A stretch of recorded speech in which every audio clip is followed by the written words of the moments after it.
them. Today, we are announcing that Lawrence Cotton Powell, who is 19 years of age, along with Anthony Taylor, who is 18 years of age, are now charged with assaulting Levine. Cotton Powell was stomping on Levine's head, as you can see in this poster to my left. Levine was able to get up momentarily, but the crowd chased him and got him down again.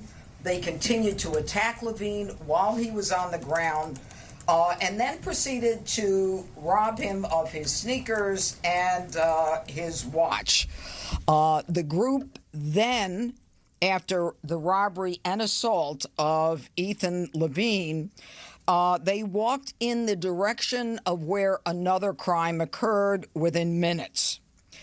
You have heard of this crime. Edward Coristine, a 19-year-old DOGE person who was working in the administration, was walking a young woman to her car when he was approached in the 1400 block of Swan Street Northwest.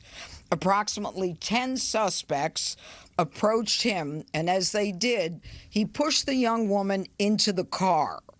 And he was protecting her from the group before he was then attacked by multiple suspects, who then punched him repeatedly, causing significant injuries to him. They got him on the ground, and as they were doing so, they demanded the car from the woman who was inside the car and had already locked the car. They were banging on the car. They were pulling the car door, trying to get the car open, and were telling the woman in the car to hand over the keys. And the woman was, as I said, able to lock the car door, so they were unable to gain entry. And it was fortuitous that someone from the Metropolitan Police Department was on patrol. He happened to pull onto the block, and he witnessed the suspects actually assaulting Coristine, who was on the ground lying next to the car. The juveniles fled, but within a short period of time, two 15-year-olds were arrested, and they were taken into the family court by the Attorney General's office. That is the local Attorney General's office. Now, I think what's significant about this case is the history of Lawrence Cotton Powell.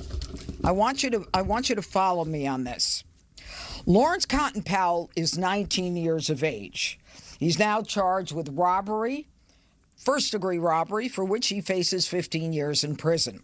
He also faces a charge of assault with intent to commit robbery and another 15 years. And robbery for Edward Coristine, 15 years. Assault with intent to commit robbery, another 15 years. And attempted carjacking, 5 years. Now, let me tell you his background. On April 3rd of this year, Lawrence Cotton Powell was sentenced for a felony attempted robbery. My office asked for jail time. Judge McLean, a judge sitting in the criminal part in Superior Court with no criminal background, made a decision to give Cotton Powell probation in spite of his conviction on a felony attempted robbery. Within 31 days, by May 4th, Powell reoffends. He's rearrested while he's on probation from the felony, and he's charged with simple assault and possession of a prohibited weapon B. On May 4th, my office asked that probation be revoked.